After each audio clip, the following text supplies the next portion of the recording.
বিসমিল্লাহির রহমানির রহিম।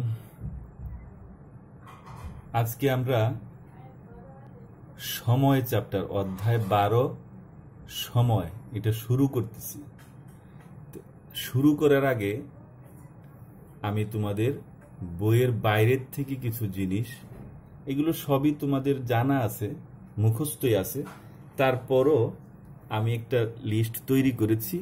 তোমরা এই জিনিসগুলো একটু নতুন যদি কিছু থাকে সেগুলো তোমরা একটু দেখে মুখস্থ করে নিবে। সেটা হচ্ছে 1 মিনিট সমান 60 সেকেন্ড, সবারই জানা। 1 ঘন্টা সমান 60 মিনিট, এটাও জানা। 1 দিন সমান 24 ঘন্টা, জানা আছে।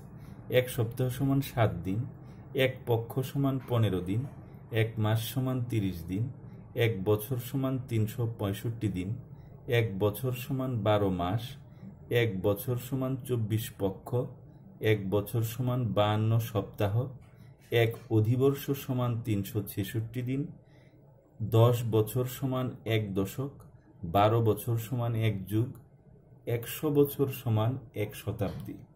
এই 14টা জিনিস তোমরা মুখস্থ রাখবে।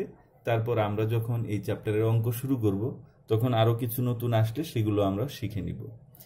এটা হচ্ছে তোমাদের শুরুর আগে আমি কিছু জিনিস দিলাম, এগুলো তোমরা অবশ্যই নতুন কিছু থাকলে তোমরা মুখস্থ করে নিবে। আমার বিশ্বাস তোমাদের এই সবগুলোই আগের থেকেই মুখস্থ আছে। এখন আমি তোমাদেরকে অন্য একটা জিনিস বুঝাবো। এখন আমাদের এই লেখাটা বাদ দিলাম। এখন যে জিনিসটা বুঝাবো আমি, সেটা হলো তোমরা আমার হাতের আঙ্গুলের দিকে তাকাবে। এই যে বাম হাতটা তোমরা এরকম, বাম হাতের এই আঙ্গুলটা তোমরা এইভাবে ভাঁজ করে রাখবে।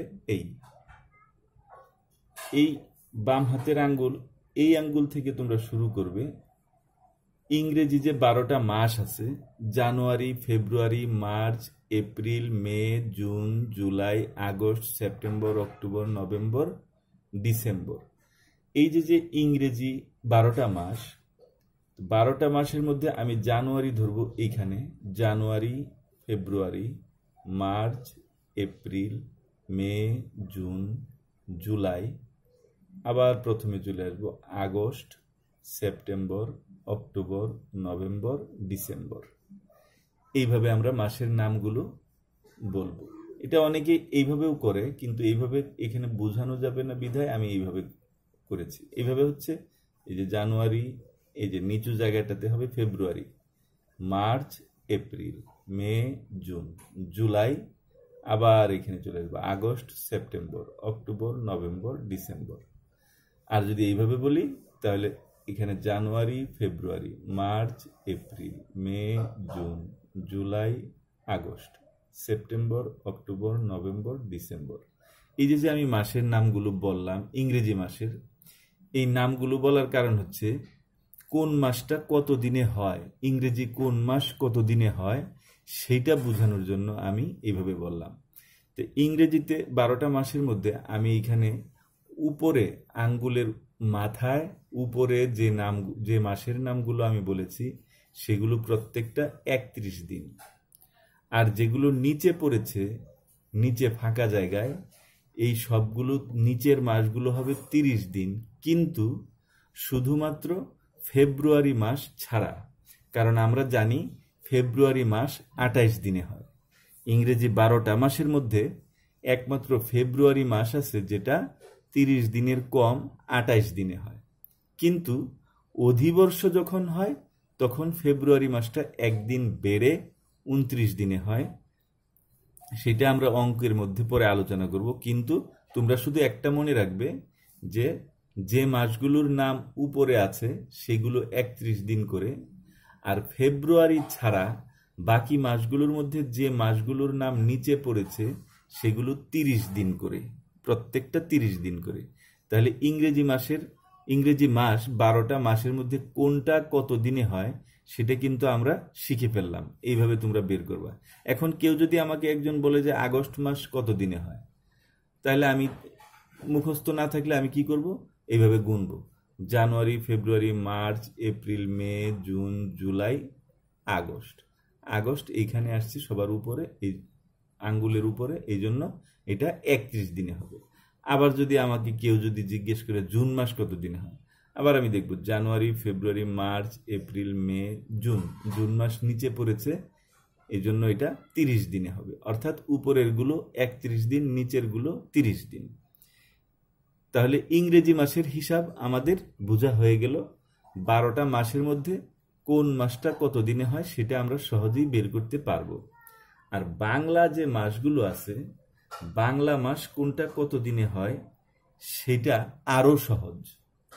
তোমাদের গণিত বইয়ের বাংলা যে 12টা মাস, সেই 12টা মাসের নাম কিন্তু তোমাদের গণিত বইয়ে লেখা আছে। তোমাদের গণিত বইয়ের তোমরা বের করো, এই সময় চ্যাপ্টারের একদম প্রথম পেজ 133 পৃষ্ঠা। 133 পৃষ্ঠা দেখো, ডান দিকে একটা ছক দেওয়া আছে, বাংলা ক্যালেন্ডার লেখা আছে উপরে। এখানে বাংলা 12টা মাসের নাম এবং কোন মাসটা কত দিনে হয় সুন্দর করে দেওয়া আছে। দেখো লেখা আছে বাংলা 12 মাসের নাম। আমি আগে বলছি, তোমরা আশা করি বাংলা 12টা মাসের নাম সবাই পারো মুখস্থ। না পারলে কারো কোনো সমস্যা থাকলে মুখস্থ করে নিবে। এখানে বাংলা 12 মাসের নাম হচ্ছে বৈশাখ, জ্যৈষ্ঠ, আষাঢ়, শ্রাবণ, ভাদ্র, আশ্বিন, কার্তিক, অগ্রহায়ণ, পৌষ, মাঘ, ফাল্গুন, চৈত্র। এভাবে বাংলা 12 মাসের নাম মুখস্থ করে নিবে। আর এই বাংলা 12টা মাসের মধ্যে কোনটা কত দিনে হয় দেখো পাশেই লেখা আছে। মাস দিনের সংখ্যা, বৈশাখ 31, জ্যৈষ্ঠ 31, আষাঢ় 31, শ্রাবণ 31। এভাবে প্রত্যেকটা মাসের দিনের সংখ্যা পাশে দেওয়া আছে।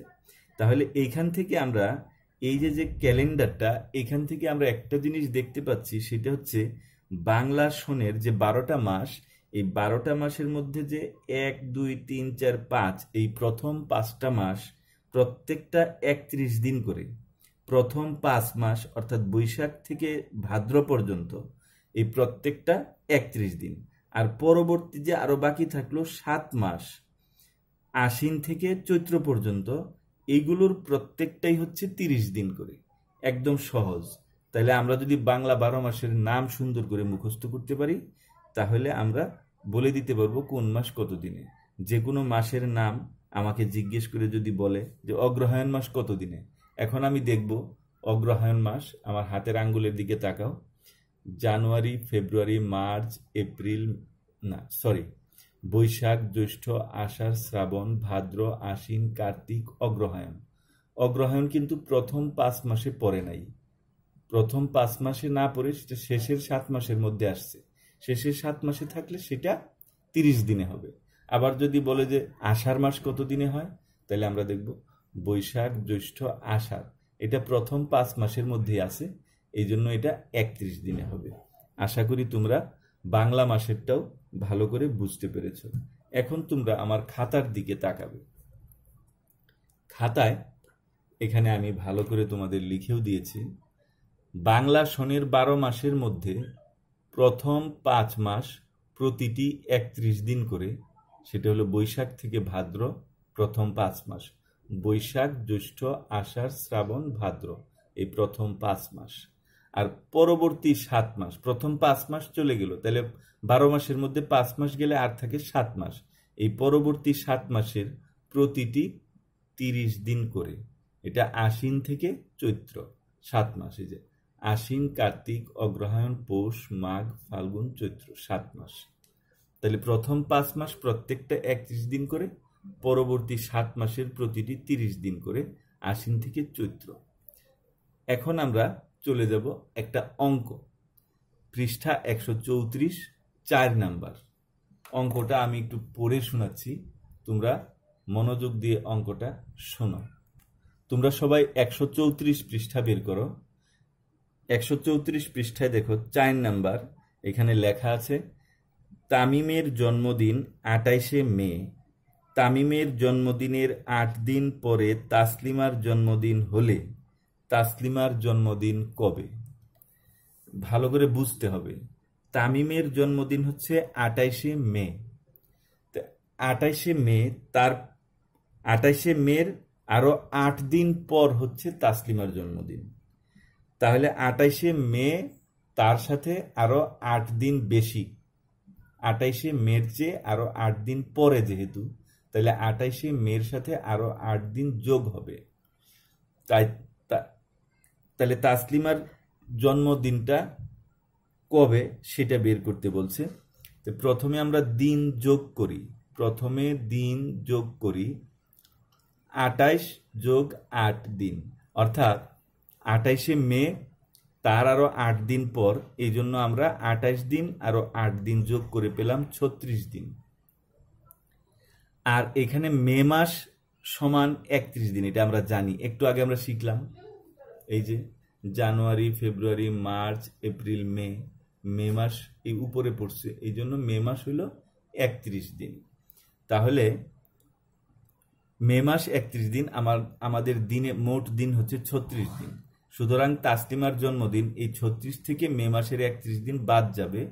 36 থেকে 31 বাদ গেলে তাহলে মে মাসের 31 পার হয়ে পরবর্তী মাসে গিয়ে তাসলিমার জন্মদিন, সেটা 5ই জুন।